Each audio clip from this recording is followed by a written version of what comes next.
We would like to thank the following businesses for underwriting this production. Happy Joe's Pizza and Ice Cream Parlors, 1929 North Broadway. C&M Sports Cards, 2415 North Broadway. The Bagel Stop across from Tilly's on Broadway. The Minot State University Art Club. Strokeland's Oak Park Liquor, 326 16th Street Northwest. Northwest Projector, 1419 2nd Avenue Southwest. Dakota Harley-Davidson Incorporated, 520 20th Avenue Southwest. The Minot State University Theater Department. Choice Hotels International, 1625 20th Avenue Southeast. Signs Today, 20 Central Avenue West. I. Keating Furniture World, 10 South Broadway. Norwest Banks with 3 locations in Minot. G-Bach Video Productions, 1800 16th Street Southwest.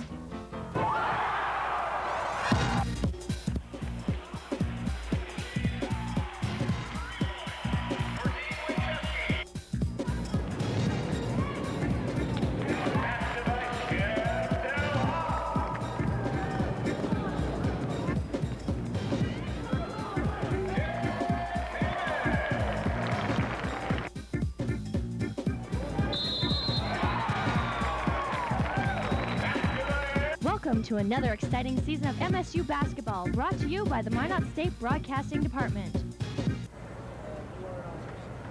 Good evening and welcome to the Minot State Dome for this evening's MSU Broadcast Department coverage of Beaver basketball.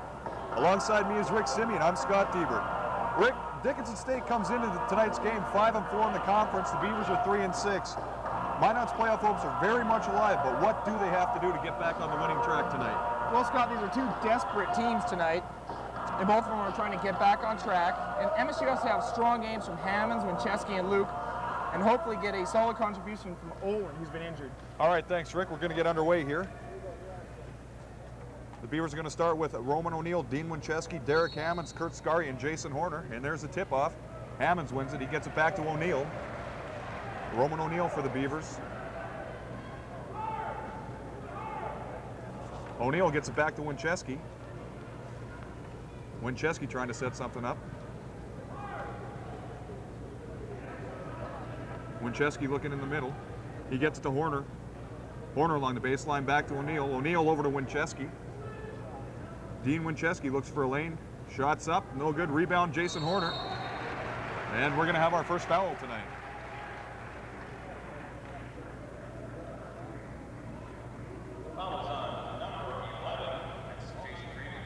All right, so the first foul goes against Dickinson. That's number 11, Jason Grebe.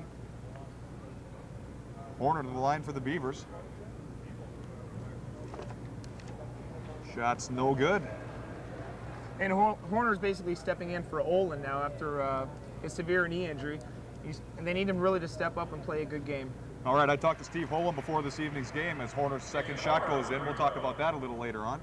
Right now, Dickinson's got the ball. That's number 33, Dwayne Monlux. Monlux also a football player and a baseball player in Dickinson. Tri-sport athlete. And Dickinson's really looking to slow the pace of the game and slow the tempo, definitely. They want the game under 70 to 60 points. Yeah. All right, Minot's first foul goes against Roman O'Neill. Dickinson inbounds the ball. That's Joe Ugren. Ugren with the ball. Ugren gets it back to Monlux. Monlux trying to find something underneath. He gets it over to Robert Showalter. Shots blocked. Dean Winchesky comes down with the ball for the Beavers. Winchesky gets it over to Scary. Kurt Scary back to Derek Hammonds. Hammonds trying to get to the net. He lets one go. That's no good. Horner picks up the rebound for the Beavers. Now Roman O'Neill with the ball. Both teams look very cold starting out here. Play seems to be a little sloppy.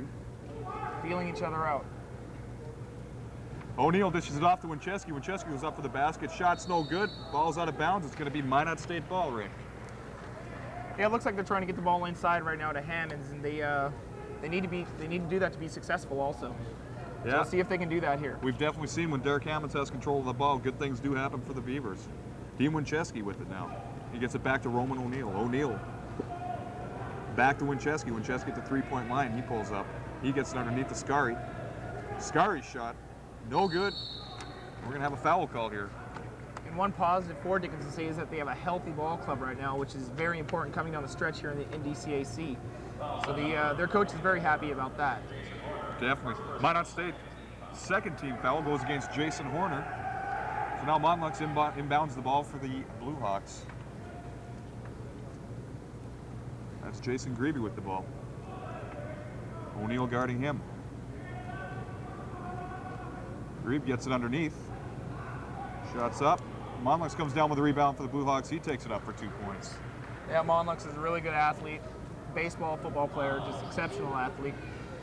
Yeah, you got to wonder how a guy like that finds time for his studies, but We All do. right. All right, O'Neill with the ball for the Beavers. He almost drives the hoop. He pulls up, almost loses the ball, but gets it back. O'Neill gets it to Winchesky. Winchesky over to Horner. Horner drops it back for Winchesky now. Winchesky, Horner's with the ball. He tries to get it underneath to Scary. We're going to have a foul against Dickinson, Rick. It's a very interesting matchup right now. It's going to be Montlux on Hammonds, two great athletes. I would love to see what comes of that. All It's going to right. be a really good matchup. Okay, so number 51 for the Blue Hawks, that's Charles Kleeman. He picks up his first personal. That's the second team foul against Dickinson. Kurt Scary with the ball underneath. He's good for 2 points. Scary, of course, a 6'5 junior from Minot. Hometown kid having a great career here at Minot State. All right, Montlux with the ball for the Blue Hawks now. He dishes it over to number 11, Grebe. Grebe's trying to find a lane. He's up with the jumper. No good. Roman O'Neill comes down with the rebound. O'Neill, for a small guy, he's got a lot of jump to him. He drives it, takes it cross court, almost with the beautiful shot. That's a bad shot. They just got to slow down and take their time. All right, well, Dickinson came down with that rebound. That was Joe Ugrin again. Ugrin trying to set something up for the Blue Hawks. He dishes it over to Grebe. Grebe gets it underneath. Now it's back to Ugrin. Ugrin tries to drive. His shot's up. It's good. So the score 4-3 for the Blue Hawks. 16:37 to go in the first half. Not a definite rhythm for either team right now, just feeling each other out, seeing what kind of defense they're playing. They're not really comfortable, either team right now. Taking a few bad shots. I hope they're going to try to settle down, though. All right, the Beavers with the ball now. Dean Winchesky has it on the three-point line. He gets it underneath the Horner. Horner looks for a lane. He's up. Shot's good. Jason Horner for the Beavers. We're seeing a lot of Horner lately. He's coming on strong. Dixon straight, that's Ugrin. Ugrin dishes it off. Shot was no good by Kleeman. However, there is a foul on the play.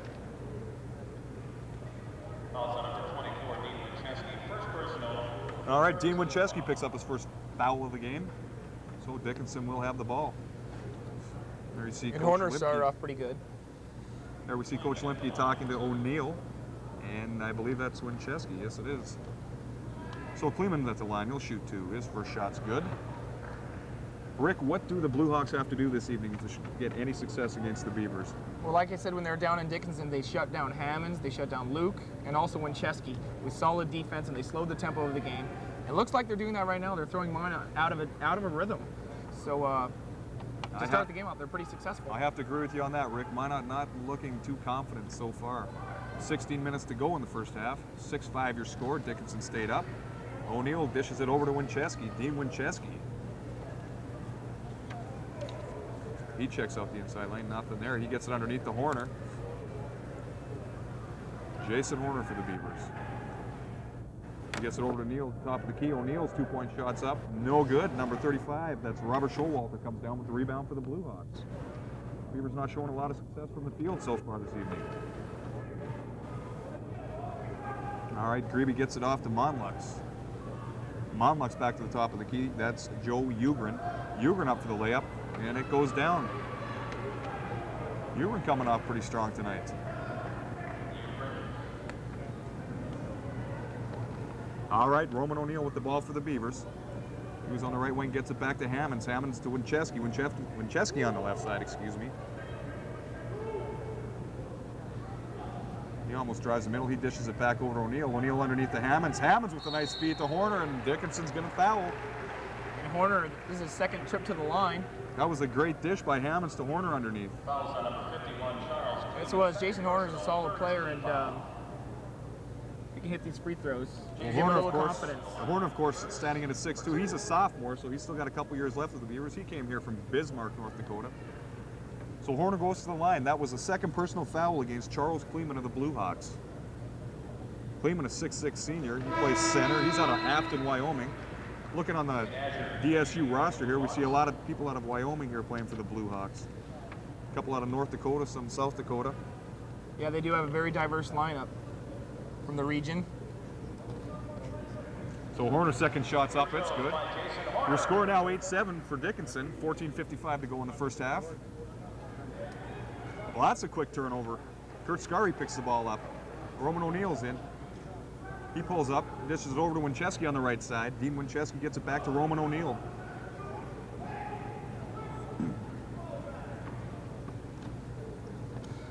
O'Neill for the Beavers. He gets it underneath to Derek Hammonds. Hammonds' jumper is no good. Rebound comes down. That's number 35, Robert Showalter for the Hawks.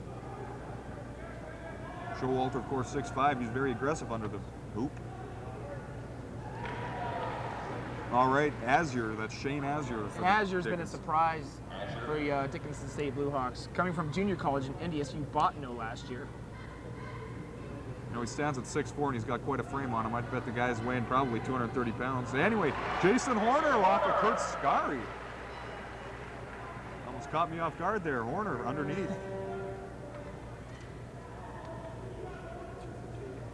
All right, Ugrin with the ball. He dishes it to Monlux. Monlux gets it back to Grebe. Grebe over on the side to Azure, excuse me. And there's the shot from 2, no good. Hammonds, all right, excuse me, that was good. And Jason Horner's now scored 7 of Minot's 9 points. That's a huge surprise for me because he's not known as a scorer. Well, of course, he is standing in there for Steve Holen, so he's expected to get some points. We will see Holen later on this evening, I guarantee you that. That's Winchesky with the ball for the Beavers on the right side. Winchesky gets to Horner. Horner gets to Scarry underneath. Scarry's looking for Hammonds. He's got him. Derek Hammonds with the layup. And it goes down. I really think, Scott, as the game goes on, they're going to have to get the ball to Winchesky and get him his shots because he's a designated shooter on this team. Yeah, Dean Winchesky, definitely a very hot three-point shooter for the Beavers. He needs to fire him up. Him as well as B.J. Manson, younger brother of Bart Manson, of course, an MSU standout. Father Gene coaches up at Minot High. Big basketball family. I had the chance to talk to those guys last year. So Dickinson picks up another basket. It's 14-11 now, 12:47 to go. First half here at the Dome. Roman O'Neill for the Beavers. He gets it back to Winchesky. Winchesky looking on the right side for Hammonds. Hammonds goes underneath. Winchesky gives it off to Scarry. Scarry goes underneath for Horner, but Horner loses the ball. It bounces. There's a scramble. O'Neill gets it over to Scarry. Scarry's shot falls short. Winchesky picks up the rebound. He carries it back outside. Dean Winchesky. He gets it to Hammonds. Hammonds' jumper from just inside the three-point line is good. So Hammonds starting to shoot tonight. Usually see him picking up a lot of points underneath the basket. Well, he's back at the perimeter now, and he shoots. That's a big steal for the Beavers. Dean Winchesky. It's a 3-on-1. He dishes to Hammonds. Hammonds goes up over top, and it's good. Hammonds just flies in over top of 35, Robert Showalter. Hammonds has had a standout career here at Minot State. Come from Imperial Junior College in California. Originally, Hammonds was from Pendleton, South Carolina. Went down to California. As we go back to the play here, the Blue Hawks pick up another 2 points. That was Grebe. Yeah, right now Minot seems to be struggling on defense. A lot of good pick and rolls by Dickinson State. And a lot of easy layups. They can't let them have those easy layups.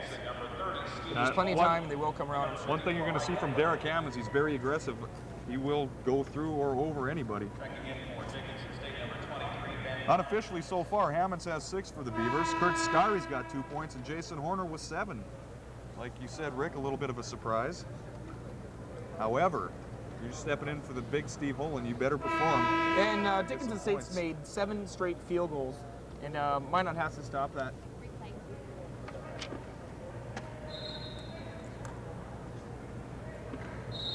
All right, we'll get back to action here. Winchesky's going to inbound the ball. It's Brian Manson into the game for the Beavers.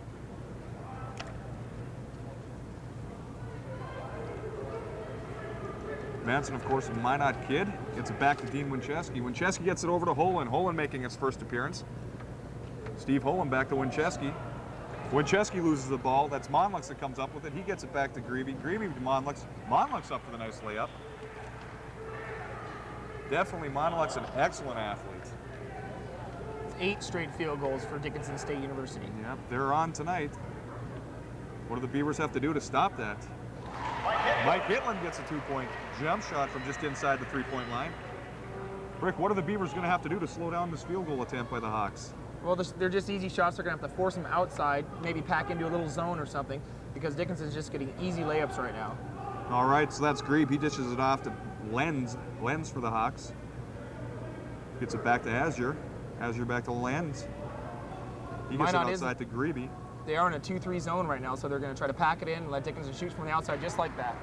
All right, that was Ben Lenz, 3-point shot for the Hawks. 10:31 to go in the first half, 21-17 your score, Dickinson on top. Steve Holen with the ball for the Beavers. He gets it to Mike Hitland, who's also in the game now. Holen's up for his first 3-point attempt. It falls a little bit off. Then Lenz comes down with a rebound and he gets it up to Jason Grebe. Yep, they're going to need Grebe gets it over to Lenz. All right, Monlux with the ball for the Hawks. Back to Lenz. Lenz lays her up for 3, no good. Kurt Scary comes down with a rebound for the Beavers. All right, that's Brian Manson. To Holen. Holen underneath to Hitland. Hitland had a chance to go up, but he elected to stay and he missed a shot. Scary gets the rebound. That's going to be a foul against Dickinson State. Kurt Scari's going to go to the line for 2 shots. And like you said earlier, Scary, a homegrown product. Yes, he is. All right, that foul is on Charles Kleeman. That's his second. Oh, excuse me, Dwayne Monlux. That's his first personal. That's a 14 foul for the Hawks. Sorry, Rick, go ahead. Well, Scary, like you said, is a homegrown product, and he really had to step up his game. Everybody's had to step up since Olin's been injured, and I think Scary's done a wonderful job of that. Like I said, I had a chance to talk with Steve Holen before the game. He played 10 minutes in Bismarck last Thursday. Said his knee was sore, it was swelling up. This week, however, he said he's looking for more game time. Coach Lemke said he will play more than 10 minutes. His knee's not swelling, it's a lot more loose. He feels a lot more comfortable out there. That's good. The Beavers are going to need him. Yeah, it's a little touch and go right now because there is a noticeable limp on Olin, so it's going to take some time. Those kind of injuries do. Anytime you have to wear a brace like that and you tear your cruciate ligament in your knee, you're going to have problems. It's amazing he's back already. So both the Scari's free throws are good. The score now 21-19, 9:45 to go in the first half. Hawks with the ball in MSU territory. That's Grebe with it. Grebe gets it over to Lenz. Lenz to Azure. Lenz with the ball for the Hawks. Gets to Monlux. Monlux over to Grebe on the left wing. Grebe gets her off to Lenz. He's not too sure what to do with it, so he gives it back to Grebe. Grebe's looking for a lane. He gets it back to Monlux. Monlux 3-point attempts up. No good. Rebound comes down to Lenz. Lenz gets it. I thought I heard the 30 shot clock go off there, Rick. Yeah, it did. Minot played really good defense that time, but they let Dickinson State get a cheap basket right there by not boxing out. But that was good defense. All right, Shane Jordan on the game for the Beavers as well. He gets it off to Mike Hitland. Hitland gets it underneath the Holen. Holen drives. Is good. Steve Holen. I believe that's his first basket of the night. Crowd showing their appreciation for Holen back on the floor. All right, so Grebe with the ball. Monlux. Monlux gets it over on the wing. That's Woolmuth. Woolmuth over to Grebe. Grebe gets it back to Lenz. Lenz back to Grebe.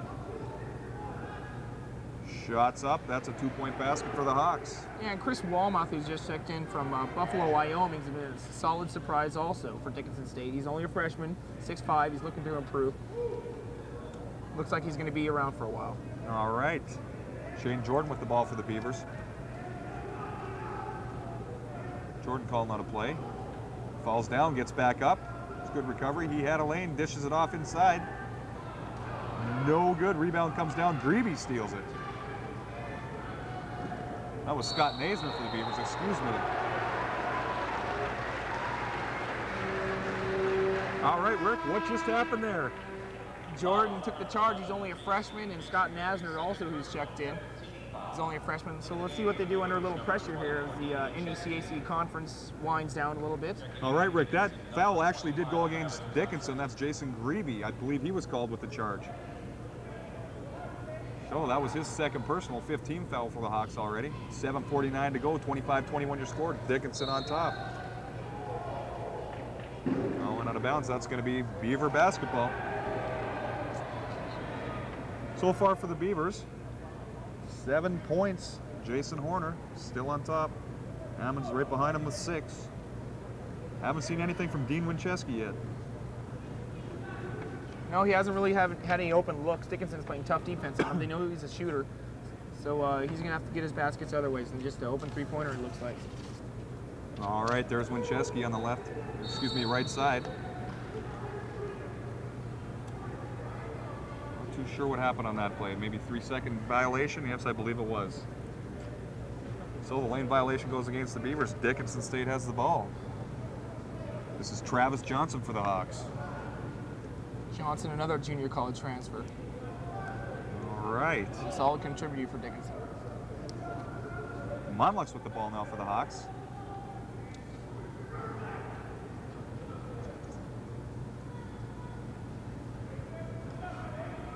All right, the Hawks passing the ball around. A three-point shot's up, no good. Monluck's came down with the rebound. His shot missed. And we have another foul called. Looks like Monluck's hurt himself on that play also. Oh, that would be devastating for Monluck. Yes, he did hurt himself, and not only that, he was called on the foul. Probably a charge. That's his second. Monluck's laying down on the floor. Yeah, that was a nice play by Hitler taking the charge.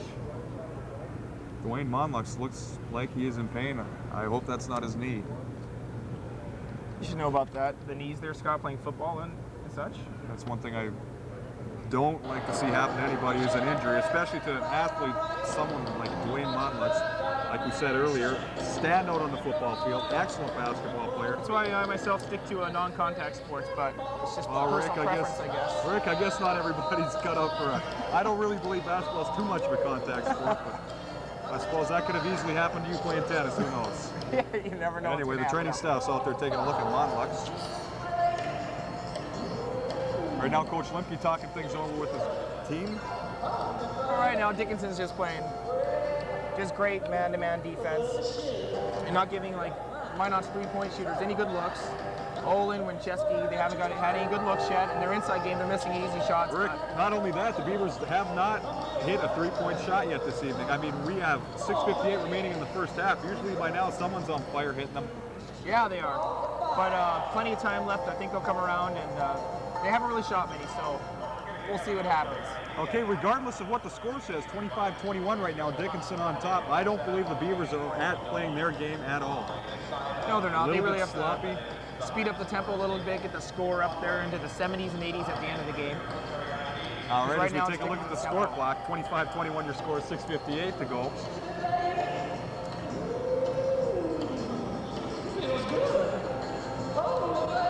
And Dickinson, who is in the lineup for Dickinson right now, out on the court?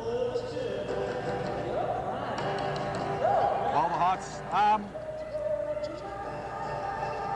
This doesn't look good. They're still attending the Monmouths down on the floor.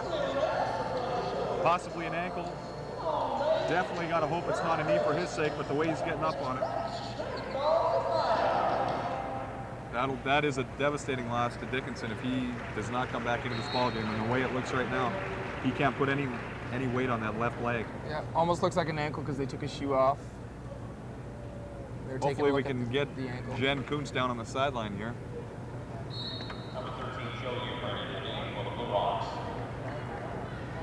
All right, so plays back underway here. That's Shane Jordan with the ball for the Beavers. To Holen, Scotty Naisner. Back to Jordan. That's Hitland underneath. Mike Hitland's trying to drive a lane. His shot's up, falls short. Dickinson comes down with the rebound. That was Lenz for the Hawks. Ugrin's got the ball now for Dickinson. Rick, I'm looking down there as they're attending to Dwayne Monluck. Apparently it looks like they're going over his ankle, so hopefully nothing too serious for Dickinson there. Yeah, it does. If it's a severe sprain, he might be out for a couple games. Hate to see a guy like that go down. Yeah, solid player. All right, back to action here. Shane Jordan almost with the steal for the Hawks. He did touch the ball last, however, so that will be Dickinson State's ball. And he was maybe it's all over Ben Lenz. Maybe it's not fan appreciation night or something here, Scott, but we really have to get the fans into it, you know.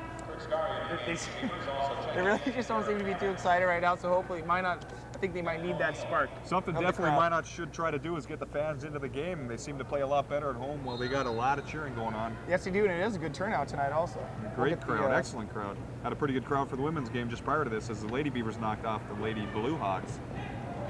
All right, Dickinson with the ball. That's Ugrin. Apparently we've had a problem with the shot clock here. Joe Ugrin's a solid player out of Miles City, Montana. Some good athletes come out of Montana. Yeah, here and there, you know, we got a few guys in out of Montana. Gary Kostoviak, University of Montana. I could go on forever, but. Okay, Rick. Unfortunately, we don't have that much time. All right, O'Neill with the ball for the Beavers. He gets to Kurt Scary. Scary over to Hammonds. Hammonds is going to drive the hoop. Excellent play. Derek Hammonds. You have to get him started. Once Derek gets going, he is very tough to stop. You can ask anyone in the NDCAC about that. Sure, Dickinson's thinking payback right now, Scott, also, as Hammonds beat them on a last-second shot last year in the conference championship to go to nationals in Napa, Idaho. Yeah, we'll talk about that a little later, Rick. Right now, the 2-point field goal up for the Hawks, no good. Beavers come down with the rebound. That's Dean Winchesky. Winchesky gets it over to Scary on the left side. Scary shots up. It's good. All right, 5:20 to go in the first half. Your 25 up is your score. All right, Dickinson takes a 20-second timeout. Rick, like you mentioned earlier, Dickinson State. Well, they're really getting the inside players into it now. The fans are getting more into it. They've had 2 easy buckets by Hammonds and Hitland. That's what they have to do, just pound the ball down low because they're not getting any 3-point looks. All right. All right, Rick, yeah, like I was trying to mention, the Beavers, I lost my paper here. Sorry about that, Rick. We were going to try to get down to the sideline. No, we're not going to have time here. But we will get down there. Excuse me. Game. All right, we have a foul called.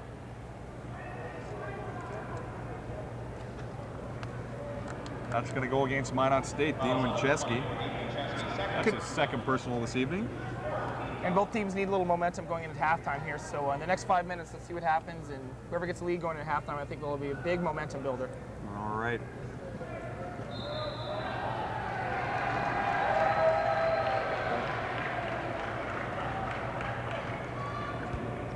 All right, that's a turnover against Dickinson State.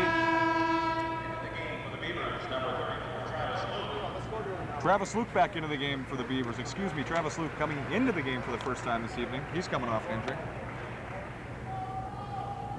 All right, we're going to toss it down to Jen Kuntz on the sideline. Jen? We're down here courtside with head coach of the women's basketball team, Sheila Green. Sheila, you guys had an impressive win tonight, 10-point lead over Dickinson State. How does that feel? You said that's a big win for your team. It's an extremely big win for the team. You know, we kind of had a lot of pressure for when we have been playing real well at home, so that was a good win to get to get a good lead and hang on to it, play well at home. And then also, tied for first in the conference, and it was important that we win tonight and that we're ready to go. Of course, against Valley as well coming up, but every game is just more and more important as time goes on here. Okay, and the girls feeling pretty good tonight, I suppose? Oh, I'm sure they are.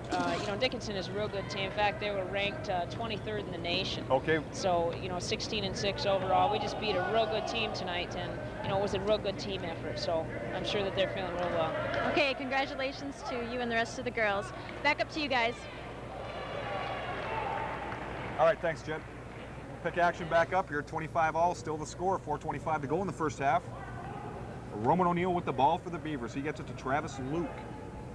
Luke gets it to Winchesky on the left side. His 3-point shot up, no good. Hammonds comes down with the rebound. Derek Hammonds. Shots up, no good. That's going to be... They're going to call a foul. And unofficially, Hammonds only has 1 rebound. And looks like they're boxing him out quite well, Dickinson State. But he's going to have to get inside and start battling around in there.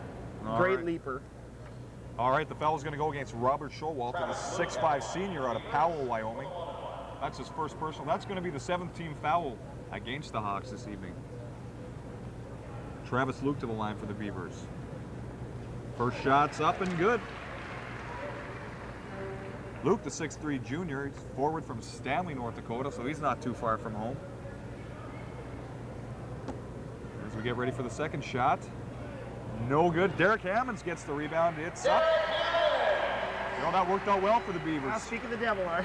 Yeah, once you say it once, He did it. he comes back and he'll get you. Great play by Hammonds. And Hammonds will get you. 28-25 your score, 3:55 to go in the first half. Ugram with the ball. He dishes it up to Showalter. Excuse me, that was Showalter with the basket for the Hawks.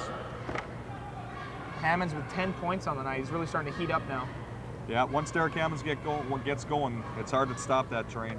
We'll see that later on here. All right, O'Neill with the ball for the Beavers. He's on the right side. He gets it back to Dean Winchesky. Winchesky over to Luke. Luke pulls up. Shot's no good. Greavy saves it for the Hawks, keeps it in bounds. Now that's Ugrin with it. Ugrin dished it off to Johnson. Johnson inside. Azure shot's good. Rick, what is Dickinson going to have to do on defense to try to slow down Derek Hammonds?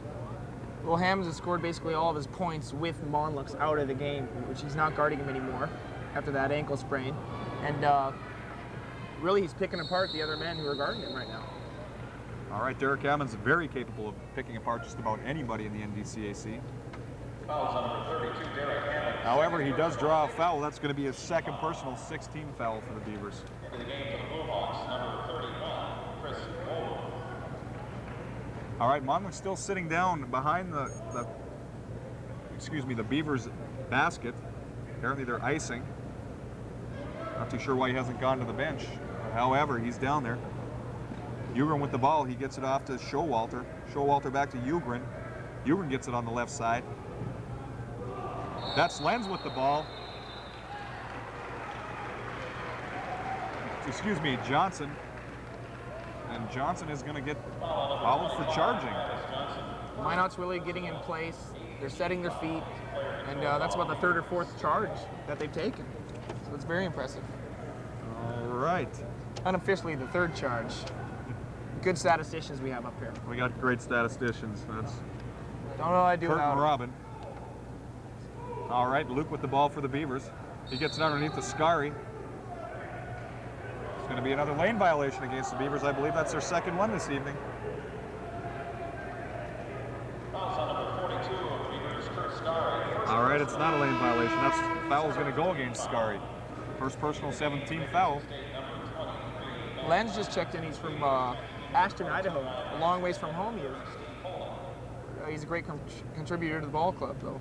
All right. Azure at the line for the Hawks. He will be shooting bonus. I missed that foul on Scary. I thought Kurt did a good job of staying away, but apparently he defended the way he wasn't supposed to. Both teams in the bonus now. All right, Azure's second shot's up. It's good. Your score now 31-28. Dickinson stayed on top. 2:17 to go in the first half. That's Brian Manson. Manson trying to get around the right side. He had the baseline. He pulls up, gets it underneath the Scary. Kurt Scary looking for Holland. Instead, pulls up the jumper. No good. Dickinson came down with the rebound. That was number 31, Chris Woolmouth. Woolmouth, a 6'5" freshman, seeing a lot of time here for Dickinson so far in the early going.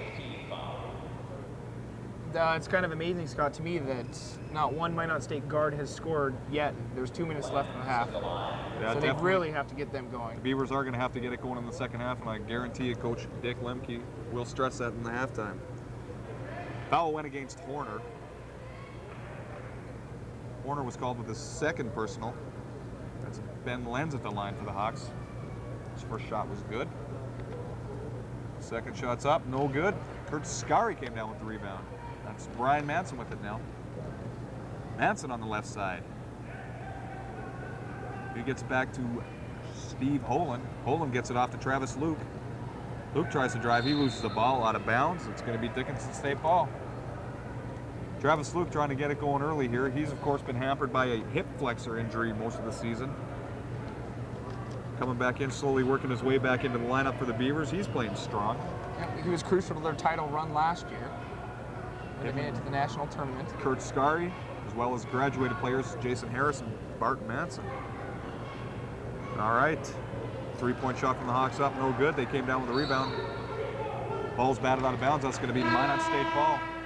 But I think they really missed Manson's leadership, Bart's leadership, because when they needed a basket, he was the go-to guy. And right now, it just doesn't seem they have a go-to guy. Yeah, I had talked with Kurt Scary earlier as well. He said he had mentioned that there was no vocal leader in the locker room. They missed a Bart Manson. He was very vocal. You know, you got Derek Hammonds. He keeps to himself. He just does it on the court, as well as Scary. Definitely need a vocal leader on a team. Yep, somebody needs to step up, and I'm sure they'll find that. All right, that was Steve Holen's shot. Just fell a little wide. Dickinson State comes down with the rebound, but they're going to be called out of bounds. Excellent attempt. Hit him in the bad place. Hit him in the hands. Right, Scott? Excellent attempt by Wolmoth to try to keep that ball in bounds, and yet stepped out. Little humor from Rick there.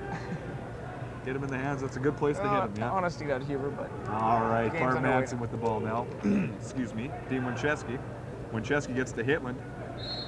Hitland's pass to Winchesky was deflected by Dickinson State out of bounds.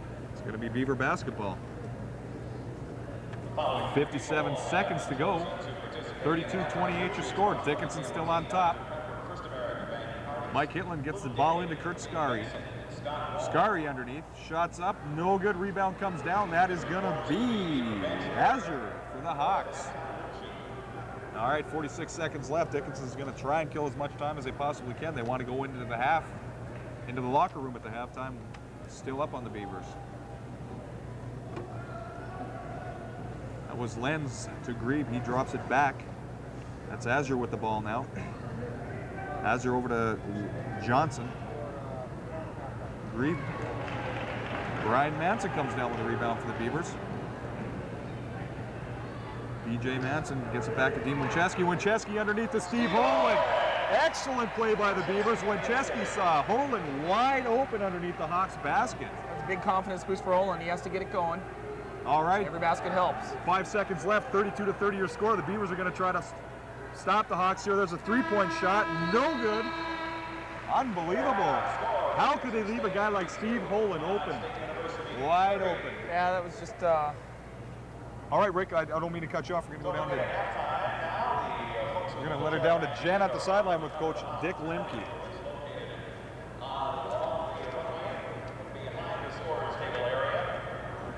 Okay, I guess now we're going to take it down to Jen with Coach Lemke. Jen? Okay, Coach Lemke, down by 2.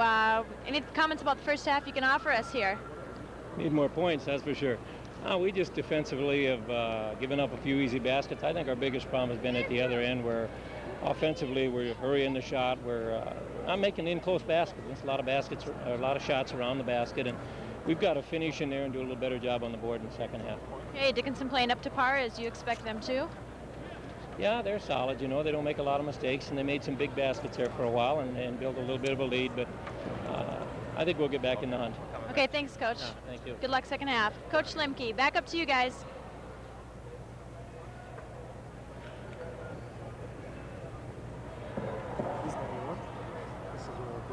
All right, at the end of the half, it's Minot State 32. Excuse me, Dickinson State 32, Minot 30. We'll be back after this.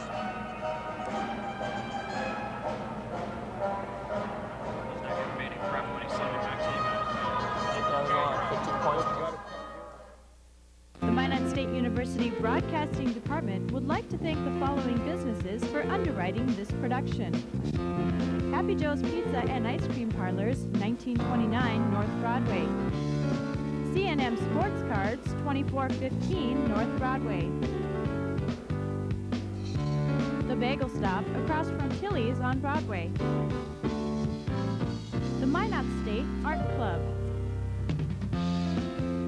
Strokeland's Oak Park Liquor, 326 16th Street Northwest.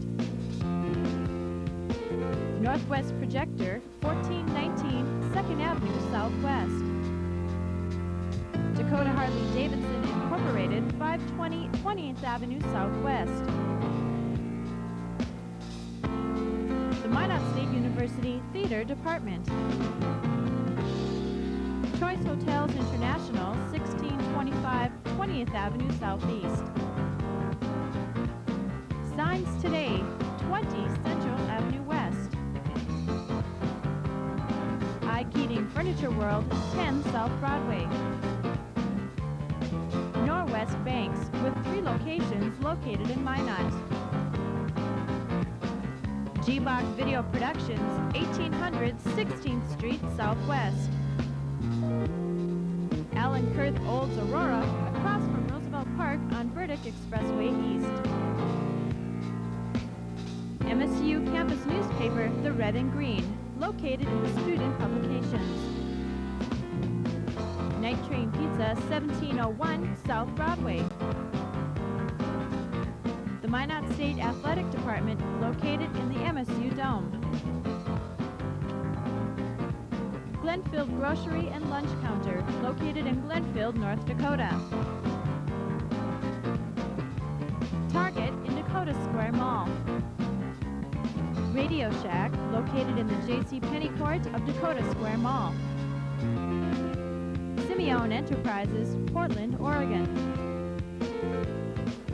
Media Inc. Student Video Productions. The Safari Inn, next to Target at Dakota Square Mall. Cat's Lounge, located in the Safari Inn, right next to Target. Stevic Business Forms, located at 609 North Broadway. KMSU 790 AM, Minot State's campus radio station.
Welcome back to the Dome at the half. Dickinson State on top, 32-30. Rick, a quick comment on the first half. Well, as I look here, Minot State, their guards have not scored yet in the whole game. So the second half, their guards are going to have to score. And I look to Ramon Neal to penetrate because he's great at penetrating. Okay, Rick, Jen's down on the sideline with a special guest, Athletic Director Fran Hummel. Jen, down to you.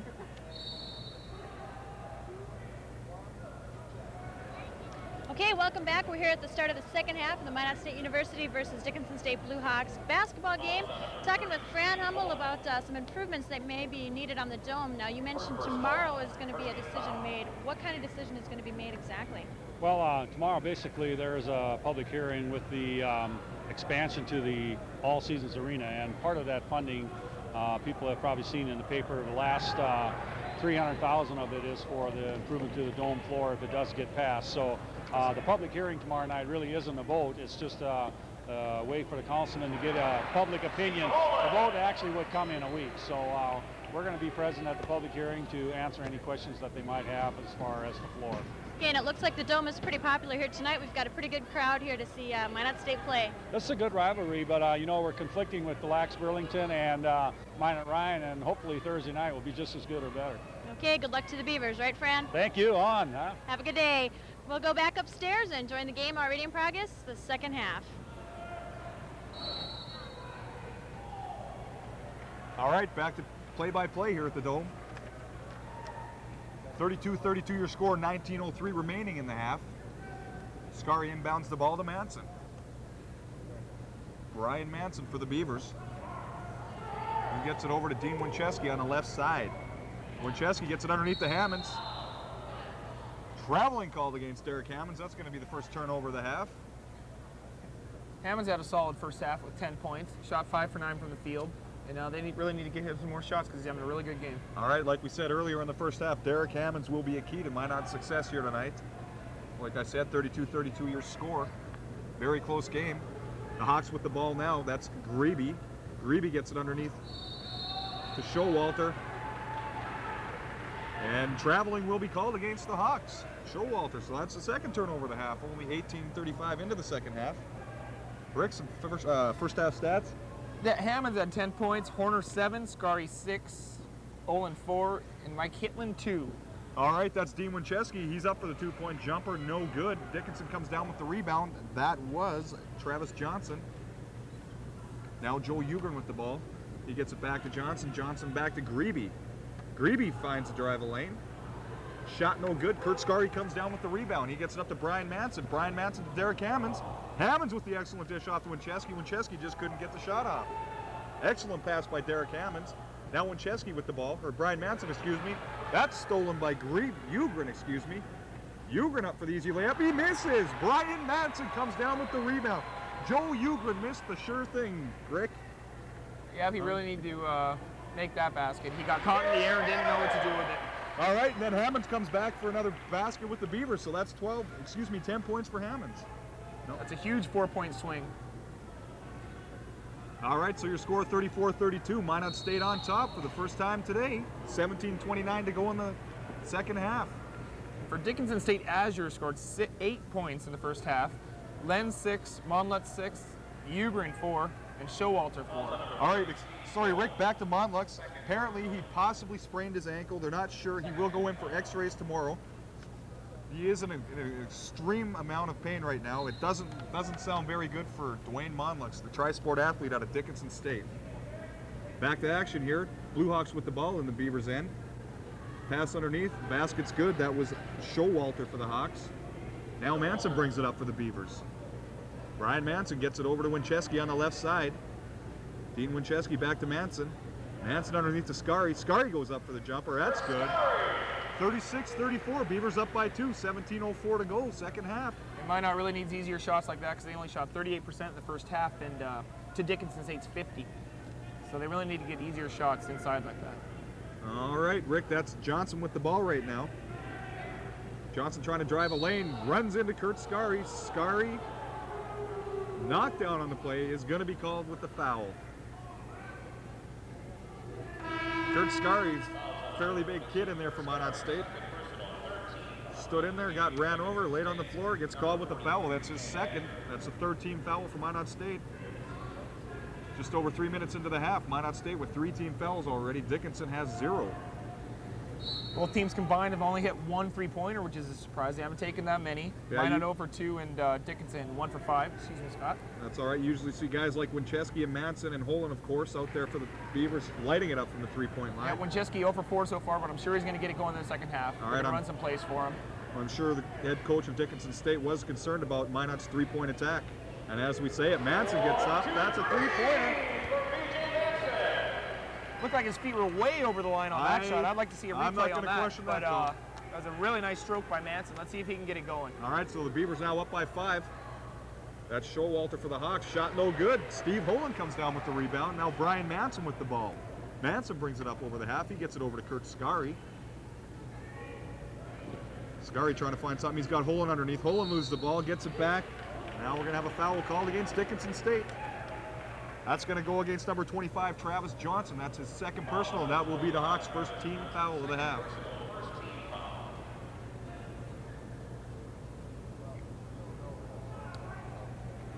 All right, so the Beavers, Steve Holen will have the ball under the hoop. Holen inbounds it. He's got Derek Hammonds. Hammonds drives the hoop. Shots up, no good. That's Azure. Shane Azure comes down with the rebound for the Hawks. And Minot's really buckling down on defense. Dickinson State has only had shot 2 for 9 field goals in the second half so far. All right, that's Ugrin. Ugrin goes in. This time he does not miss the layup, Rick. A little more careful. Yes, he Seemed was. a little lackadaisical on the first one he missed there. Learn from his mistakes. That was good. Yeah, you don't see a lot of mistakes like that in basketball of this caliber. However, nothing is a sure thing anymore. We've learned that. Hammond's underneath, goes up, shot no good. Ball's out of bounds, goes off of Kurt Scary, I believe, and that's going to be Dickinson State ball. Minot just seems like they've really come out in the second half, just a lot more intensity, picking up on the defensive end, and they're really playing solid basketball right now. Yes, they are, Rick. Hawks with the ball inside the Beaver zone now. That's Ugrin. Ugrin gets it over to Johnson. Johnson back to Grebe. Grebe gets it underneath. No good. Derek Hammonds. He showed some athletic ability there, didn't he, Scott? He got way up there. All right, Rick, as I thought, goaltending was a call against the Beavers, so now they are only up by 1, 39-38, 15:07 to go in the second half. Derek Hannon stands in there at 6'4", very easily slam dunks the ball. He got a little too excited on that one. And that might get the crowd up on their feet also. A nice dunk. All right, and as we mentioned, Hammonds was going up for the shot. He was fouled, so he will go to the line for 2 shots. That foul is going to go against number 35, Robert Showalter. That's his second personal, and that's a second team foul. Second half. Hammonds to the line for 2 shots. This is Hammond's first trip to the line tonight. Usually a guy who plays as bumpy and bangy as Derek Hammonds gets fouled a lot as he goes up. I'm really surprised this is the first time we're going to see him. Already 14:56 into the second half. 25 minutes have been played. This is the first time Hammonds is to the line for the Beavers.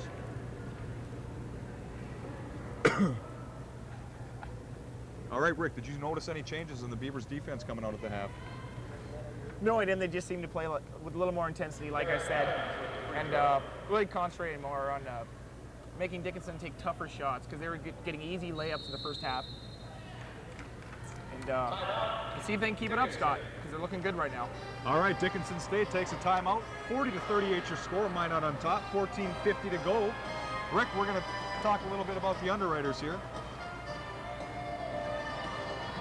Yes, some of our sponsors tonight for the basketball game are Norwest Bank, Radio Shack, the Bagel Shop, and the Safari Inn. Scott, all right, Rick, we'll get back to that right now. We're going to take a look at the NDCAC standings.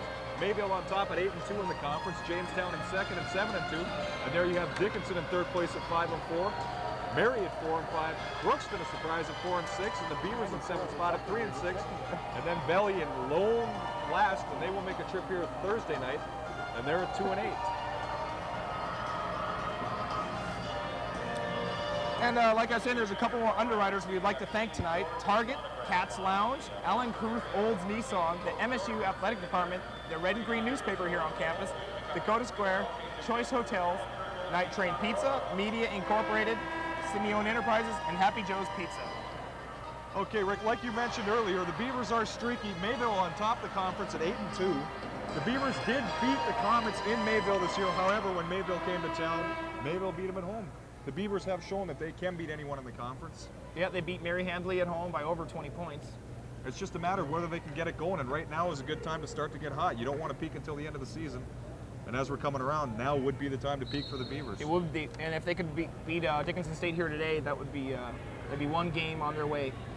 Yeah, that would be excellent. What they did last year, Big they got momentum. hot at the end of the season, came into the playoffs strong, finished off strong, won the conference over Dickinson, went to the NAIA tournament in Nampa, Idaho, came up a little short in their first game, but like I said, they won the conference and went to the national tournament. A lot of experience came back for the Beavers. Yeah, I definitely think that experience is going to help them out also when they get down to crunch time in these close games. All right, that's Ugrim with the ball.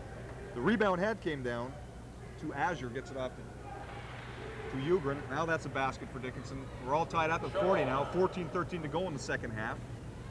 Brian Manson gets it off to Winchesky on the left wing. Winchesky's got it to Kurt Scary. Scari's looking to drive. He loses the ball. Doesn't get it back. Stays in bounds. Ugrim picks it up for the Hawks. He's going in. Dishes it over to Grebe. Grebe gives it inside to Showalter. Showalter misses. Rebound comes down. Brian Manson with the ball. Gets it up to Kurt Scary over half. Scary trying to set it up. He goes underneath, shots up, no good. Rebound comes down to Grebe for the Hawks. A lot of action there, Rick. Yeah, that was a tough shot by Scary there. Azure's pretty big, and he tried to go over the top of him that time. It was really tough. All right. Azure's a big surprise for Dickinson State. Yeah, when you say big, he is big. Standing in at 6'4", like I said, he's probably he's in there at least 225, 230 pounds. He's a tough guy to be knocking around underneath. Intimidating presence. All right, Minot State foul goes against Kurt Scary. That's his third personal, fourth team foul. 13:36 to go in the half. We're all tied up. Horner into the game for the Beavers. Hammonds and Scary take a seat as well. Scott Nasner comes back. Yeah, Horner with 7 first half points, had a solid first half. I'm sure they weren't expecting him to score that many points in the first half. Yeah, Jason Horner came out really strong. He took control of the game early. Surprised he left, but he's back in now. Let's see what he can do. Steve Holen comes down with the rebound for the Beavers. That's Brian Manson with the ball. Manson gets it off to Winchesky. Winchesky gets it underneath to Nasner. Nasner loses the ball. Now that's the Hawks ball. That's Johnson with it. Johnson goes up. No, he doesn't. He dishes it off to Ugrin. Ugrin's shot is blocked. However, Horner will be called with the foul. That will be his third personal, 15 foul for the Beavers. Scott, I can't emphasize this enough. Winchesky needs his shots. When you have a shooter like that, you have to get him shots, whether you run plays for him or he takes it to the basket himself. You know, when you have a shooter like that, he needs his shots. So. Rick, I agree with you on that. I've followed the men a lot this year as well as the women. Dean Winchesky very strong from three-point line, as is Brian Manson and Steve Holen. Holen, of course, back tonight. His knee looks like it's doing fine. He doesn't seem to be limping on it too bad, considering he is wearing a brace. These outside the perimeter shooters have got to get it going now for the Beavers. And congratulations to the women's team because they're playing solid basketball this season, and they have a great season, a great new coach in Sheila Green, but we won't get into that right now. All right, we'll talk about that a little bit later. That's right, Winchesky with the ball for the Beavers right now. His shot's no good. Horner almost came down with the rebound, but that's Azure for the Hawks. It looks like the Beavers are getting a little bit sloppy right now. 41-40 your score. Dickinson on top. 12:51 to go in the second half. That's Grebe with the ball on the right side. He gets it back to Showalter. Showalter over to Ugrin. Ugrin trying to set something up. He gets it underneath to Azure. Azure, the big guy, gets it back to Ugrin. He goes over to Grebe. Grebe from well outside the three-point line. He sinks it. That was a key shot for the Hawks, Rick. Yeah, it was, because Minot's in a 2-3 zone right now and trying to force Dickinson to shoot from the outside, and it looks like they're going to live and die with the outside shot. All right, Rick, like we were saying earlier, the Beavers have to get their three-point game going. Steve Holen just missed one. Horner comes down with the rebound for the Beavers, however. Now Brian Manson with the ball. It was Ugrin again, his layups. He was a little strong on that one also. 20-second timeout. All right, Minot State's going to take a 20-second timeout. Rick, what's going on so far? Well, we have a few more underwriters to thank today. We have C&M Sports Cards, the MSU Art Department, MSU Theater Department, Dakota Harley-Davidson, Strokelands, Oak, Park Liquor, Signs Today, Stevic Business Forums, Northwest Projector and Heating, Glenfield Grocery, and G. Bach Video. Yeah. G-Bach Video puts in a lot of extra time and effort here with the MSU Broadcasting Department. A special thanks going out to him, as well as our two statisticians. We got Robin Work over here to the right and Kurt Hoffman helping out tonight. Yeah, Robin Work taking time out as the editor and assistant sports editor for the Red and Green newspaper. Yeah, Robin definitely a great sports writer, covers the Beavers well.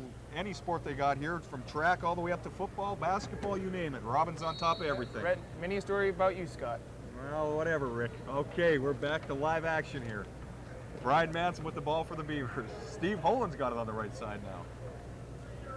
Holen gets it back to Winchesky. Dean Winchesky underneath. Jason Horner wide open.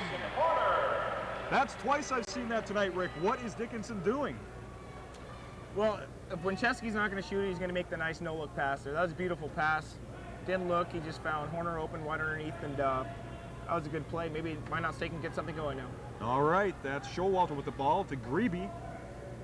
Grebe gets it back to Azure. Azure over on the left side to Ugrin. Ugrin's going to drive. He checks up. Azure with the three-point shot. No good. Dean Winchesky keeps it in bounds, as does Jason Horner, so the Beavers come back with the ball now. That's where you want to make Azure shoot, outside the three-point line. Not a great three-point shooter. Yeah, underneath the basket, he's hard to stop, but you get him at the three-point line, he's not that. 1, 2, 3. All right, finally, Brian Manson gets his three-point shooting going. He's got to keep on top of that, as does Dean Winchesky. Steve Holen's got to start getting some outside shots as well. And that's the second free for Minot. State this half, so it looks like they're heating up a little bit from the outside. All right. The Hawks with the ball now. That's Johnson. Johnson gets it underneath Showalter. Showalter shot no good. Azure comes down with the rebound. There's going to be a foul, however. Jason Horner will be tagged. That'll be Horner's third personal foul. 15 foul for the Beavers. Manson two for two from 3-point range in this half. Excuse me, that foul did not go against Horner. That went against Dickinson State. That was number 43. Azure got called on that. That's his first personal, third team foul. So Minot still just at 5. 10:47 to go. The Beavers up by 1. Winchesky with the ball. Trying to set something up on the left side. He's got Manson. Manson looks to drive inside. He lays up. Pulls up with a jumper. No good. Gets his own rebound as it's tipped back. Shots up. No good. Manson gets his own rebound and he puts it in. Nothing but sheer determination on that play by the young Brian Manson. Yeah, he's coming out definitely with intimidation. He's playing tough, and he's looking to take the ball to the hole and shoot outside, so he's playing a really complete half so far. Brian Manson showing a lot of strength underneath. It's good to see. The Hawks with the ball right now. That's Ugrin. Ugrin gets it to Grebe. Grebe pulls up with the 3-point shot. No good. However, Ugrin gets his rebound back. He's got it. He gets it back to Azure. Azure over to Ugrin. Ugrin under to Johnson. Johnson gets it back to Showalter. Showalter's shot's up and good. So the Beavers back up by 1. 9:48 to go in the game.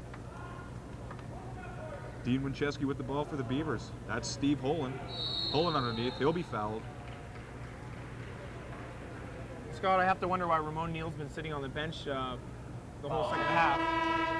So that might be a little story. All right, as we look down, got the camera on Dwayne Monlux. Like I said, possibly a sprained ankle. He will be x-rayed tomorrow in an extreme amount of pain. He's got ice on it right now. Like I said earlier, it doesn't sound good for this tri-sport athlete. Back to action here. Horner inbounds it to Hammonds. Hammonds up with a beautiful layup. That was a tough shot by Hammond. That's his 15th point in this game. And he's really getting the ball down low and taking it to him. All right. Hawks with the ball now. Grebe with it. Back to Grebe from Johnson. Just gets it over to Showalter. Grebe with the ball. Len's back in the game for the Hawks. He's got the ball now. Playing a lot of pass back and forth with Grebe. Over to Showalter underneath the Azure. Azure's 2-point shot good.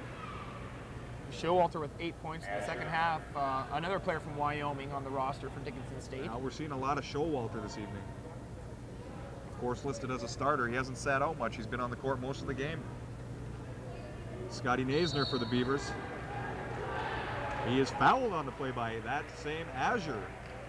Yeah, Naisner is wise beyond his year on that play right there.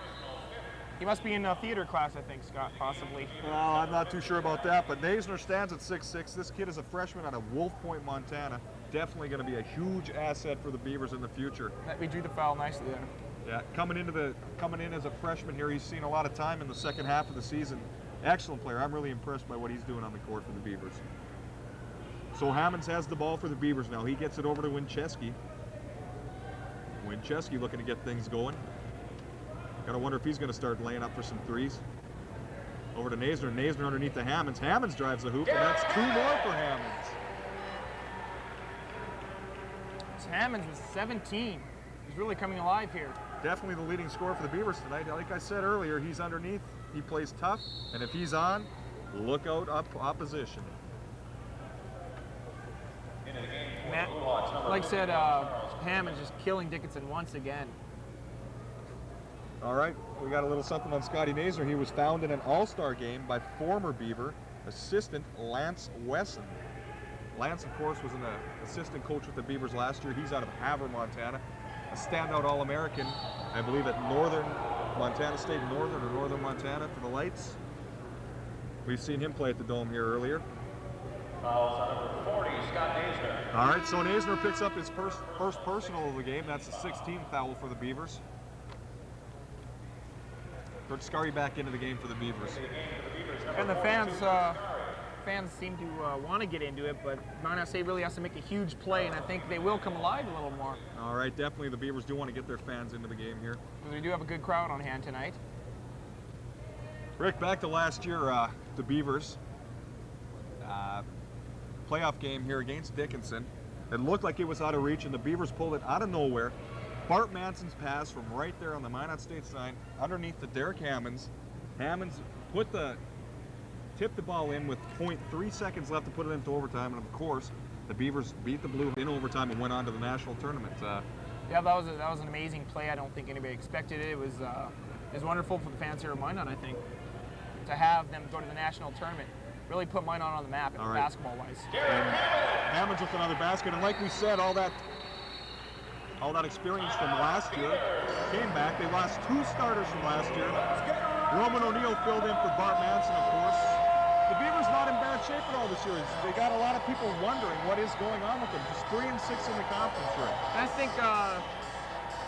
think O'Neill's really stepped in and did a quality job because he's a different player than Manson. Manson more of a scorer. He also passed over, more of a scorer. And O'Neill's more of a penetrator. O'Neill penetrates. He's a fiery little guy. He likes to start things up on the court there. He's not afraid to mix it up with anybody. And I'm really shocked that he hasn't been in the game yet this half. I don't know if it's an injury. I don't know if it's a strategic thing, but he has not played in the second half. And we should look for him to come in possibly and penetrate to the hole if Minot gets down. Of course, Roman O'Neill, he's a 5'8" junior guard out of Indio, California. Played with Hammonds at a junior college. Derek mostly responsible for getting Roman to come up and play here in Minot. I think the two play well together. I've seen a lot of them this year. Yeah, like I said, Ramon, a fiery little guy. Hammond's the big guy underneath. He can do just about anything, Rick. Yep, they seem to be on the same page at all times. And they really play well together. Manson has 8 points here. Winchesky is yet to get on the board. Very happy with the way Coach Lemke is. Very happy with the way Manson has been playing. Big things expected from this kid, of course, from what his brother Bart, who graduated last year, an All-American, expected to fill some pretty big shoes with his brother there. All right, so the Hawks with the ball in the Beaver zone. That's Grebe with it. Grebe trying to set something up. Oh, ball stolen by Derek Hammonds on the pass over to Ben Lenz. Hammond's really fired up now. He's getting the crowd into it. He's making plays, and that's what he has to do. Seems like he is a quiet leader on this team because he makes plays and leads by example. All right, Rick. Hammonds did steal the ball. Lenz was intended to get it. He fouled Hammonds. That's going to be his first personal, and that's a 6-team foul. Both teams at 6.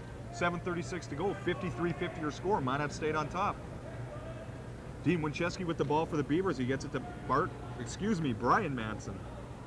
Manson to Scary. Scary back to Winchesky. Winchesky trying to set something up. Dean Winchesky looks to drive the lane. He's up. And the basket's no good. Foul will be called.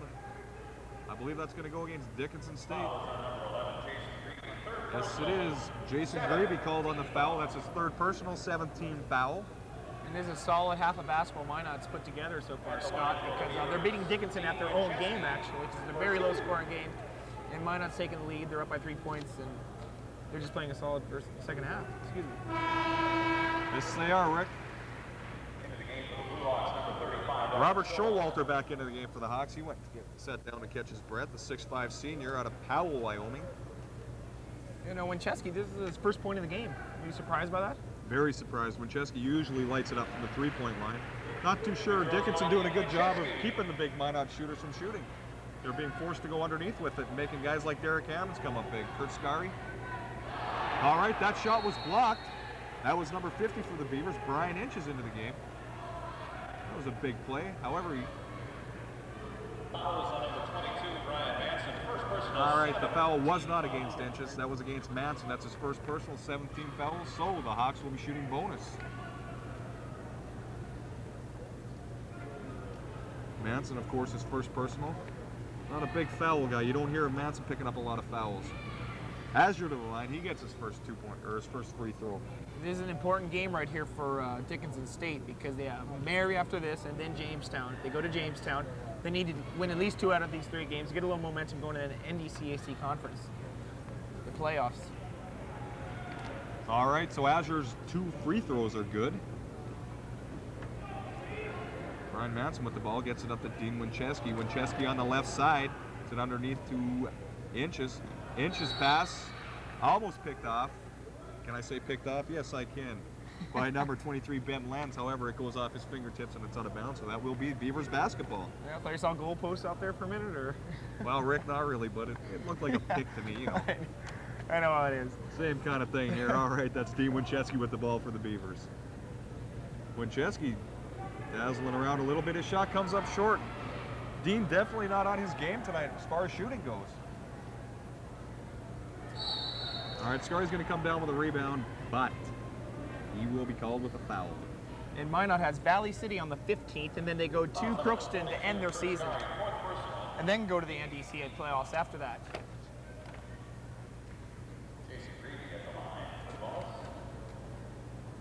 Freebie's getting to the line again. Number 11 for Dickinson. All right, Greeby, not a big kid. Stands in at 6'1", not all that heavy, but he plays hard-nosed basketball underneath. He's out of Millstone, Montana. He's a junior, so he will be back next year. First shot was good. Yep, got to keep those grades up. No guarantees. Second shot, no good. Kurt Scarry comes down with the rebound for the Beavers. And Greeby is leading the team with 7 rebounds. For a smaller guy, that's very impressive. You know, he's listed as 6'1" here. To me, he doesn't look 6'1". Maybe he is. I don't know. I can't really tell from up here. I thought he was a little bit smaller than that. Excellent dish there to Manson. Manson goes up. Basket's good. Foul will be called. I believe that was Hammonds with a beautiful pass.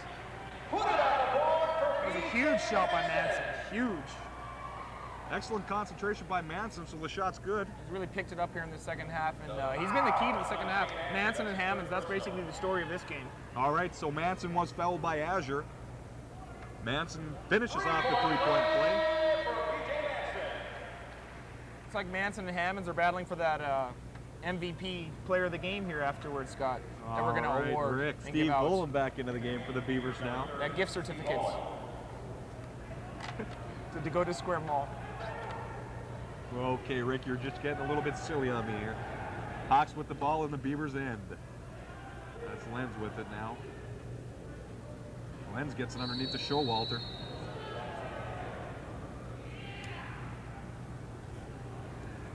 Rick, do you really think they get gift certificates up to Dakota Square? I don't know. Michael Jordan got a big trophy for MVP All-Stars Sunday. They have to get something out there. Chicago Bulls. What did you think about that All-Star game anyways? Did you watch that, Scott? Rick, I never had a chance to watch it. I was out of town all weekend. I heard it was pretty good. Yeah, it was incredible. Fifth athletes in the world, I think. All right, Basketball Rick. players. Definitely your opinion. Everybody has their own. Back to action here. That's Greeby with the ball. He loses it. Goes out of bounds. That's going to be called against the Beavers. So Dickinson State will get the ball back here. 5:46 to go. 58-53 your score. Minot State on top. Each team with 18 fouls so far. All right, ball's in bounds. Shot blocked. However, Johnson missed it. Hammonds comes down with the rebound for the Beavers. Now Brian Manson with the ball. Manson has it. He gets it underneath the inches, almost puts the ball in. He was fouled, however, so he will go to the line for 2 shots. Outstanding play by Inches underneath. Yeah, it was. I think Dickens is really missing Monlux underneath because he's this really strong kid, and I really think they're missing him underneath for his defensive presence. Rick, I have to agree with you. As I look down on the Dickinson State bench, I can see it in Monlux's eyes right now. He's very disappointed. Definitely wants to be back in the game. 58-53 here with 5:34 left in the half. Inches will be on the line. All right, Rick, we're going to take it down to Jen on the sideline with an injury report on Dwayne Monlux. All right, Jen, go ahead.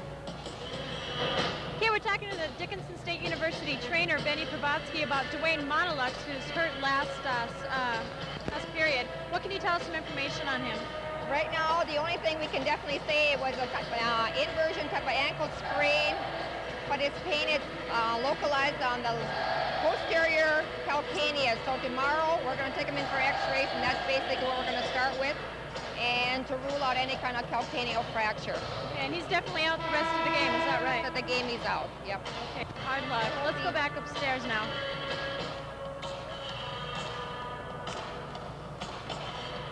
All right, back upstairs here.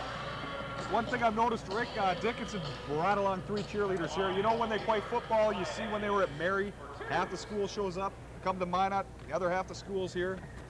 Didn't get a lot of fans up here. That's good to see tonight. It's all Minot fans in the dome. Yeah, good for the Beavers, that's for sure. All right, Inches is at the line for the Beavers. His first shot, no good. Inches, you know, I like the guy. He's a hard-nosed player. He really, he comes every day and just practices harder than anybody on the team, I think. Another big guy for the Beavers there, standing in at 6'4". He's a senior. This is his last year, but he's a big kid. And he's out of Minot, Inches. All right. Another homegrown product. Good to see the homegrown kids out here on the court for the Beavers. Yeah, I'm sure the fans love it. On the block for the Beavers. Excellent play. However, Dickinson gets the ball back. You really saw Olin's injury. Olin's injury right there. He couldn't get to the ball as quick as he would have liked to. If he wasn't hurting, I think he would have got that ball. All right, Rick, Showalter will be charged with traveling. That's going to be a Minot ball. Dickinson can't afford those turnovers. They're really falling apart here at the end. Minot playing solid defense. Definitely, and with 5:08 to go in the game, the Beavers are up by 5. That was a key turnover. Yeah, it was, but you really have to give the Minot State defense credit. They're really playing hard-nosed defense, and they keep it up. Looks like they might get a win here, Scott. Up by 6. I don't want to jump just yet, but I'm with you on that. All right, Winchesky was about a foot inside the three-point line. When so it counts. That only counts as 2, but looks like he may be getting back on track here. Maybe he'll start shooting from the outside again for the Beavers. That's Grebe driving the hoop. Basket, no good. However, he is fouled on the play. That's going to go against number... like I said, number 50, Brian Inches. That's right. That's his first personally 19 foul. And like I said earlier, Scott, Dickinson State does not score a lot of points, and so it's really hard for them to come back. Like if they're down by 8 points, 10 points with 4 minutes left, they're not a come from behind team. Well, that's good news for Minot. All right, Grebe missed his first shot. Minot's percentage has gone up here in the second half, but they still are shooting under 50%, but a lot better than their first half, Scott, when they shot 38. All right, that's another positive for the Beavers. I'm sure Dick Lemke had a good talk with them at halftime. Of course, the head coach of the Beavers. Dean Winchesky with the ball right now. He's got it on the right side. Winchesky gets to Holland. Holland's going to drive. Excellent pass underneath to Inches. Steve Holland. What vision. Unbelievable. Excellent basket for the Beavers. All right, the Hawks with the ball. That's Azure. He lays up for 3. Ball short. Holland comes down with the rebound. Dickinson just reeling. With the ball. Now Dean Winchesky. They have Dickinson on their heels now. They can just put him away. All right, Minot probably going to try to eat up a lot of the clock here. They're up by 9. 3:56 to go in the game. Almost stolen by Showalter. Inches shot up. No good. That's Ugrin who came down with the rebound for the Hawks. Not something you want to see. Maybe Minot does want to take a little more time off the clock than that. Definitely want to finish off with the basket at the end of the play. Fans thinking that should have been a foul. However, Ugrin with the ball gets it over to Grebe. Grebe lays up for the 3. He falls short again. Hammonds comes down with the rebound. It looks like Dickinson's panicking a little bit, Scott. I don't really think they need to jump to all those 3-pointers right away. They can just take their time, have a little patience, and try to come back that way, because they don't really need threes right this second. But now they might. All right, Rick, Minot calls a timeout. I agree with you. 3:22 in a basketball game is like a whole half in football. That's all the time in the world. Anything can happen. You know, you can see teams come like Minot State women in Bismarck last Thursday, down by, I believe it was somewhere around 11 points a minute to go. Just in the last couple of minutes anyhow. And of course, Ellie Olsen finishes off the game with 2 free throws. The Beavers win by 1. Anything can happen in this game, Rick. Yep, seen it happen before.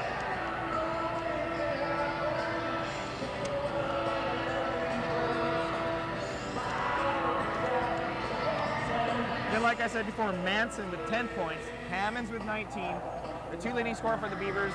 We said people had to come up, show up, and it's been Manson, it's been Hammonds. Now about that gift certificates, I don't know, it's going to be close, and if it's a tie, nobody gets it, so I don't know, Rick. looks like that might happen. Kind of makes me wonder if that's against NAIA regulations. I don't know. Exactly, so no gift certificate, I'm sorry, it might be against the rules. All right, Rick, do they give them to you for winning a tennis match? No, Scott, You can't comment on that, I just can get you, Rick? the satisfaction of winning. All right. Okay, Rick. All right, so 3:22 to go in the game. The score 63-54. The Beavers on top. They've had the lead almost all of the second half so far, all except for 1 point when the Hawks came back. I believe it was 42-40. Beavers come back, and now they're up by 9. Manson with the ball. Beavers probably going to try and kill some time. Both teams in the bonus also. Actually, Dickinson just picked up another foul. That's going to be the 10th team foul, and that means penalty time here at the Dome. Minot State does have very good free throw shooters. Okay, Rick. Foul goes against Joe Ugrin, the 5'10 junior out of Miles City, Montana. And Manson shooting at an 81% clip on the year. As I say it, like it always happens, he missed. You know, I jinxed him. I feel bad. Well, So I Rick, won't say anything on the second one. Just let him shoot it. You might want to check your comments in the future, huh? Hey, I've been known to be wrong, Scott. Not often, but I've been known to. All right, Rick. Manson's second shot up. It's good. So your score, 64-54. The Beavers on top. 3:12 to go in the game. Ugrin tries to drive the lane. His shot's up. He's fouled. That's going to go against Minot State. 10th team foul. It's penalty time here. So Inches picks up his second personal foul. Ugrin goes to the line for the Hawks. Ugrin. The 5'10 junior out of Miles City, Montana. I mean, he's a tough player. He's scrappy. I like him. Puts out a lot of effort out there on the court, Yeah, he's a fiery little guy, kind of like Ramon Neal. which we haven't seen here. Haven't Second half. seen Neal in the second half yet for the Beavers. I'm not too sure what the strategy is. But I guess you can't fault anyone because Minot State has taken the lead and they are winning. Oh, definitely. No faulting going on. I was just a little curious about Neal there. Anyhow, back to the action here. Manson with the ball for the Beavers. He gets it over to Hammonds. Hammonds dishes it back to Winchesky. Winchesky trying to set something up. Ryan Manson with the ball. Manson looking to get something going on the right side. He's got nothing, so he turns back, gets it over to Inches. Inches looking underneath, can't find anything, gets it over to Manson. Now Manson gets to Winchesky. Definitely the Beavers are trying to kill time. Here's 6 seconds left on the shot clock. Manson's three-point attempt up, and it's good. You knew you were going to see BJ hit one of those sooner or later. Oh yeah, that was just a dagger right there. They're up by 11 now. Grebe tries to come back with a three for the Hawks. However, he misses. Manson comes down with the rebound. Dickinson seems to be forcing things now, and Minot really looks, they're in control right now. Something I'm sure head coach of Dickinson did not want to happen, but with 2:13 to go here in the game, the Beavers up by 11. Huge win for the Beavers if they can win this one. All right, Rick, we don't want to look that far ahead just yet. Like I said, anything can happen. Yes, you did mention that, and we will see if anything does happen. All right, I'd just like to mention playback for this game will be on Tuesday, February 13th at 5 p.m. Manson shot up, no good. Inches down with the rebound. It's up and it's good. Ryan Inches with the rebound. All right, as well as Wednesday, February 14th at 6:30 p.m. This Dickinson game will be played back, and Thursday, February 15th at 5 p.m. Manson with the steal for the Beavers. How about Rick. a little wager on the game now, Scott? Rick, I can't bet on that. You can't Another either, one Rick. of those NAI rules. No, they got him all over. Good damage for the Beavers. Damn Ball didn't come down. Hammonds just slammed her home off the rim. And that'll be it. Rick, I agree with you, but I just don't like to look that far into the future.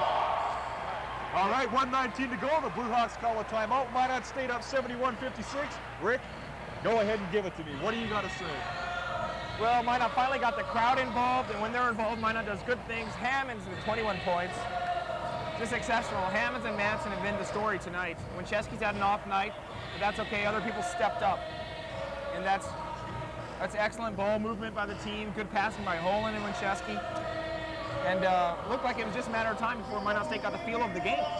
Well, like you mentioned, the Beavers finally did get the crowd into the game here.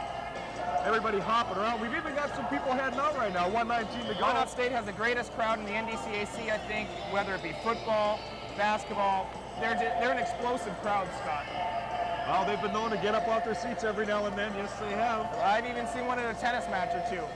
Amazing. All right, Rick, I'll have to check that out with you. And Dickinson's cheerleading team now looking a little down, flustered maybe for the game. All right, as we take a look here, Coach Tim Lemke keeping his troops alive here. And I see Dickinson cheerleaders. I'm not sure about Minot State's. They couldn't make the game tonight. Rick, actually, they don't have a cheerleading squad this year. They haven't been at any games. They just had them for football. I've been missing. Well, Everybody loves that football team, Scotty. All right, Rick, I have to agree with you on that. That was number 23, Ben Lenz, hitting the three-point shot for the Hawks. So your score 71-59 now, 1:12 to go in the game. Dickinson will take a timeout. Land's a tough player from Idaho. Like I said before, he's a senior this last year. And you got to wonder how a guy from that far away came to Dickinson State. Well, Rick... But I guess I'll keep wondering because I'll probably never know. I believe Maybe we can get head Jen coach on Tim Daniel has something to do with that. Football coach as well does a good job recruiting. But a lot of people, you know, they like to go down to California and recruit in the NDCAC. Not so much with basketball, but football. They like to stay a little closer to home. Hank Biggio, that is, of course, the head coach of the and you rarely see that these days. You see a lot of scholarships taken from in-state kids from the bigger schools. You really do. And it's good to see a homegrown product like Minot State University. Yeah, you got to admire and be the competitive. way. Yeah, that's one thing. You know, you have to have that competitive in there because Minot State is really competitive. Like you're seeing tonight, they can play with anybody. If they're on, they'll win. They've just had a problem getting it going and clicking together for a whole game so far this year. Like I'm saying tonight, like you're from Calgary, Alberta. I'm not saying you're doing the same thing. You're an exceptional athlete yourself, Scott. Rick. Foul called against Dickinson. That will be the second personal to number 23, Ben Lenz. Brian Manson. He'll have 2 more shots. No, we possibly might have a post-game show when the game ends. Back to the recruiting here. Dick Lemke, of course. He's got 2 guys out of California here this year. You look down there, you got Shane Jordan, or not, it's not Shane Jordan, excuse me, out of Indio, California, Ramon O'Neill. And then we've got Derek Hammonds out of Pendleton, South Carolina, but he did come up here from California. You look around, nobody else is from out of state except for one kid from Montana. Everybody's from North Dakota. You see a lot of these kids that play here. You see them play in the state tournaments that might not always host. Excellent to see, Rick. And to be competitive at this level doing that, that's just great. Yeah, it is. Rarely see that. All right, so the Hawks steal the ball. 3-point shot, no good. Manson comes down with it. Well, hey, you got to congratulate number 23, Ben Lenz, on that. That was an excellent open field tackle. I think it's getting rough. I'm not too sure what he was thinking out there, but we are on the basketball court, Mr. Lenz. Let's keep it clean, boys. However, football tryouts in August. That was a nice hit. However, he did hurt himself in that play. Maybe he took something in the eye. I think he's going to have to leave the game here, Rick. That's good. That's just frustration by Lenz, though, because they were in the game, then it slipped away from him. So I think that was just a frustration foul right there. All right, once again, Lenz with the excellent open field tackle. Yes, yes, it was, Rick. All right, so into the game for the Hawks now is number 41, Mike Patrick. He's a 5'10 freshman out of Longmont, Colorado. Inches, trying to inbound the balls. He's got it over there to Shane Walker. Walker's going to be fouled.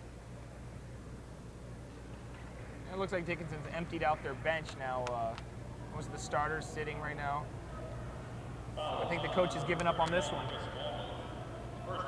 All right, Rick, Walmuth into the game. That's Chris Walmuth, a 6'5 freshman. He's fouled. That's his first personal.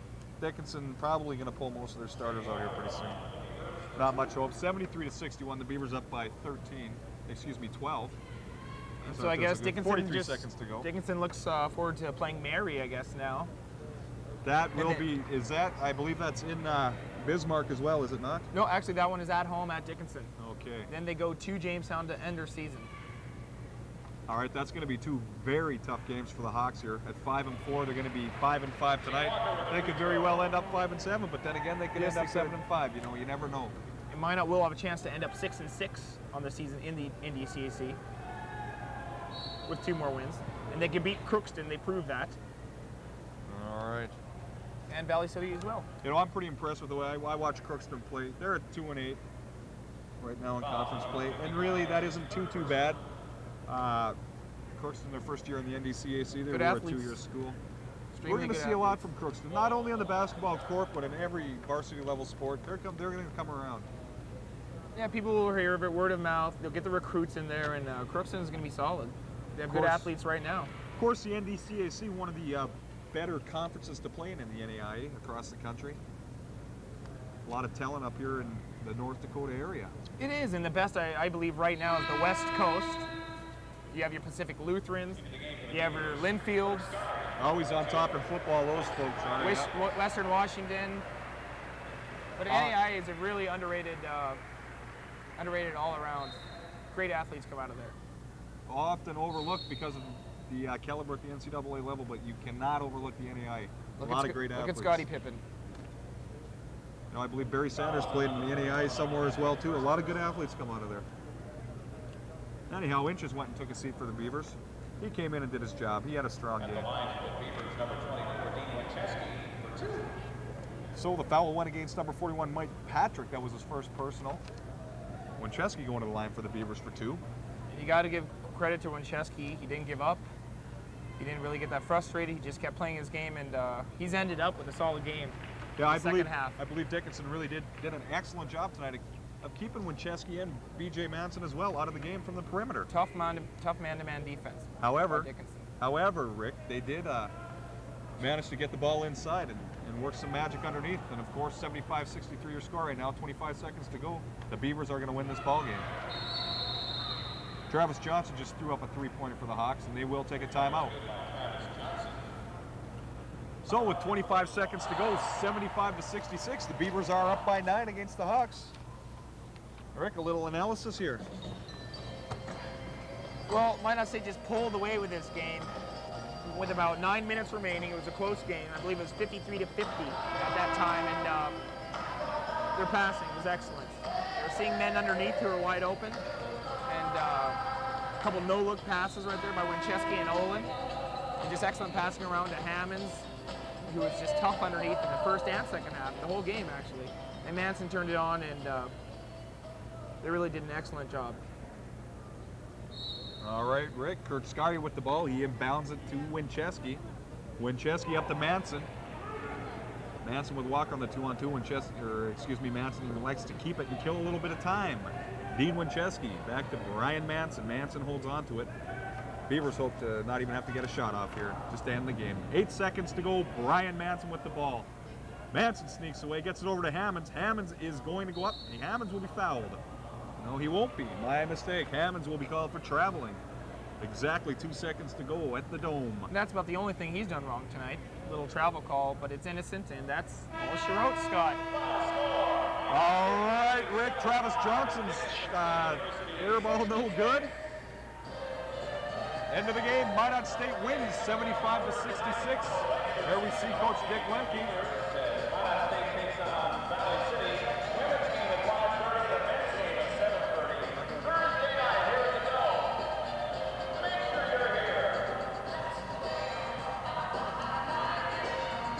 All right, Rick, like I said, 75-66, Minot State wins. Rick, what was the key to the game for the Beavers tonight?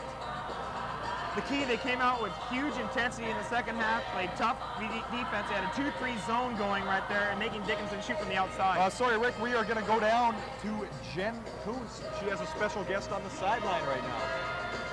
Jen? Hey, Coach Daniel, tough loss for your team. I know you guys beat the Minot State University team at home. What does this mean for your team as you go home to Dickinson tonight?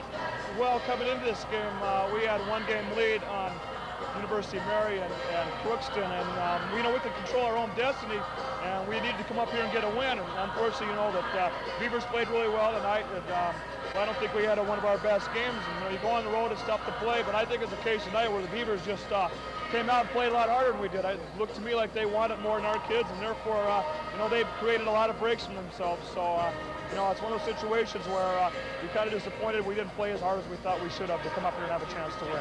Right, okay, it looked like you guys were on an even keel the first half. What happened during halftime? Any loss of spirits of being away on a home game? Or? We just didn't handle the zone very well, and it was all execution, and our kids, for whatever reason, didn't execute what we wanted to do, and we kind of got into panic mode, and when Dwayne went down, that hurts us. He's our leader, emotional leader, and we just came out flat. We didn't do the things that that we know we're capable of doing, and we still had a chance to win the game too. I don't know, 7-8 minutes to go, I think the game was still a 1-2-point ball game. So I just, like I said again, a case where I thought Minot came out and played harder than we did. Okay, best of luck to you the rest of the season. Thank you. Thanks for coming down. We'll go back upstairs now. We'll try to talk to Dick Lemke in just a minute here if I can find him. Thanks, Jen. All right, Rick, of course, the Beavers, 75-66 over the Blue Hawks. We got some stats for us here. Yeah, we had Derek Hammonds coming in with 21 points. We had Manson with 17, Horner 9, Scarry 8, Olin 6, Winchesky 5, Inches 5, Hitland 2, Walker 1, and Luke 1. And Hammond's averaging 15 points a game, scored 21 tonight, 6 over his average, so he had an exceptional game. Pretty much unstoppable for the most part. Shot 63% from the field. And Horner, who just started the game off on fire, shot 100% from the field, 3 for 3, with 3 for 4 free throws, 75% there.